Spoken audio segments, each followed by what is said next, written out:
Hi, I'm Sharon Bill. Welcome to my Theory Tuition series where I'm working with you step by step through each of the ABRSM Theory grades. There are lots of resources available to help you. If you visit sharonbill.com, on my website there you'll find some free PDF information sheets and you can download those in US letter or A4 and they accompany each step of this series to help you. You'll find a page there with links to all of my YouTube video tutorials, and you can also find out about the books that I have available. I've written an exam technique guide, how to take your ABRSM Music Theory Exam. It's full of tips and hints on how to best prepare for your exam and also how to make the best use of your time come exam day when you're actually working through your exam paper. So if you go to sharonbill.com, you'll find it's all there. If you can give me a like, that would be really super, and please do subscribe to my channel and share out the videos. And now we're going to continue with paper S of the 2018 grade 2 practice paper. So turn with me to page 17 and we'll make a start on question 6. And so I'm hoping you've had a look at this. It doesn't matter if you've gone wrong, you'll always learn more thoroughly by making those mistakes. And so I'm hoping that you've had a go of that. Always use pencil, and then it doesn't matter, you can just rub it out and have another go. I use a mechanical pencil just so it stays nice and sharp. So question 6 asks us to add the correct rest or rests. That's the important point there. At the places marked with a little star and these two melodies. So there are two separate melodies. Watch for the change of time signature. Don't presume it's a continuation. And we need to make sure that each bar is complete. Now the important thing to think of here is that apart from a couple of exceptions, we need to bear in mind the rules are the same for rests as they are for beaming, and also a simple way to remember it is that every new beat requires a new rest. And so we should have 3 crotchet beats, 3 quarter notes per bar. In this bar we've only got 1 crotchet beat, 1 quarter note, and so there are 2 beats missing. It would not be acceptable to put a minim or half note rest, which is worth 2 beats, although mathematically that would fill the gap.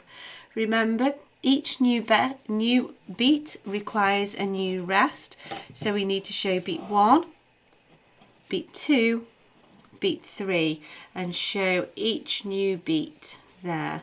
So here we have another bar to complete. We have 1 beat here, we have 1 beat here, we have 1 beat left, and so that's simply a 1 beat rest. There's beat 1, there's beat 2, there's beat 3, so that's quite simple.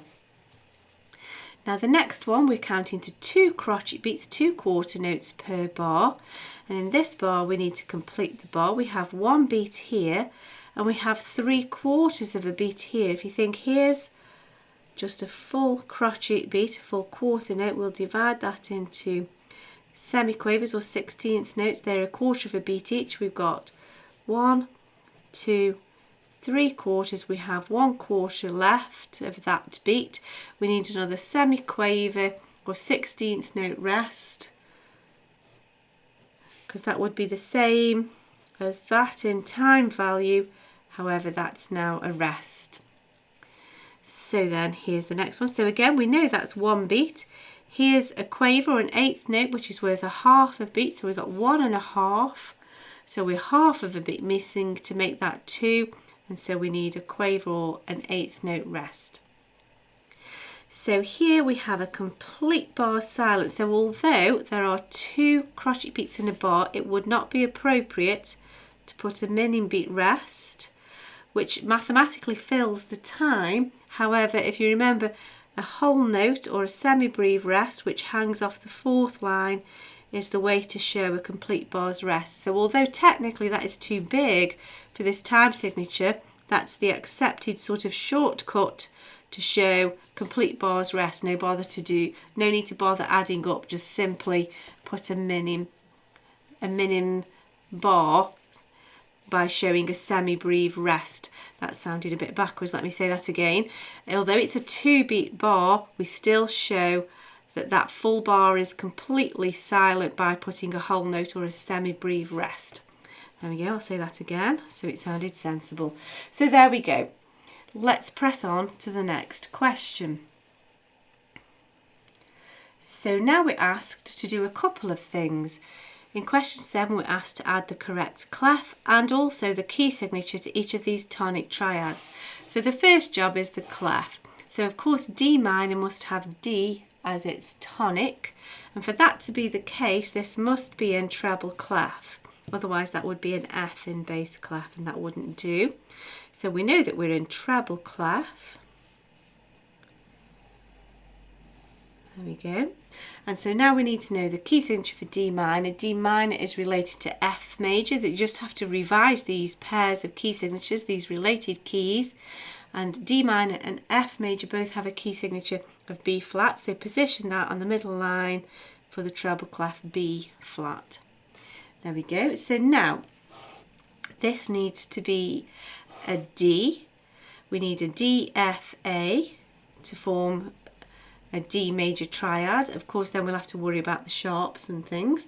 For that to be the case, this is the bass clef, because we know that that's an A in the bass clef. A, G, F, E, D. There. If you're not very confident down in this lower part of the bass clef, count up an octave. 1, 2, 3, 4, 5, 6, 7, 8, and we can see that it's this note but an octave lower. Good boys deserve. So we can see that that's bass clef. And then D minor, D major shares a key signature of F sharps and C sharps. There we go. So here we go. For this to be the tonic of E flat, this needs to be in the treble clef. Otherwise, if that was the bass clef, that would be a G. So here we have E, G, B. Now E flat major has a key signature of 3 flats, B flats, E flats, A flats, positioned in the treble clef. So again, we're quite low down in the register. We need to find out what clef we're in. This needs to be G, B, D, first, third, fifth. This needs to be the tonic G. So let's count up an octave. 1, 2, 3, 4, 5, 6, 7, 8. So that's G an octave higher, and we know it's the treble clef, every good boy, so it needs to be treble clef.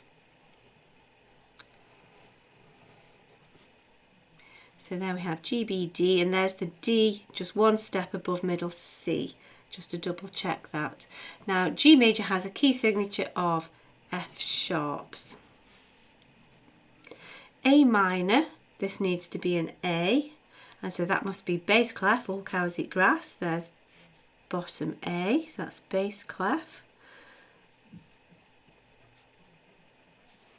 And A minor is related to C major, which has a key signature of no sharps or flats, so technically no key signature, so that one's completed. So there's nothing for it but to just do some sturdy revision to get to grips with the major and minor key signatures here.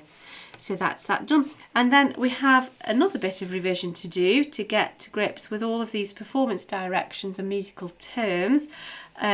Remember, this is all of the terms and directions from grade 1 and grade 2 all added together. It's a cumulative, and I really do suggest that you get to grips with this, because as you move on to grade 3, of course, we're only going to be making that list bigger as we go.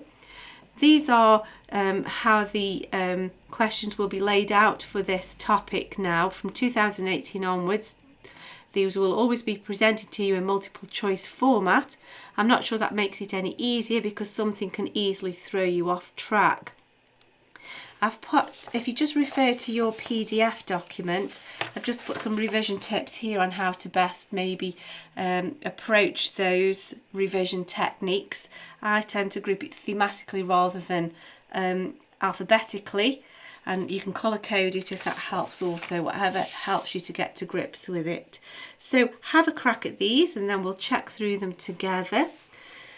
They've given us the first one just showing us how to go about this. So simile means in the same way. You can see a root word there, similar, that helps you to remember that.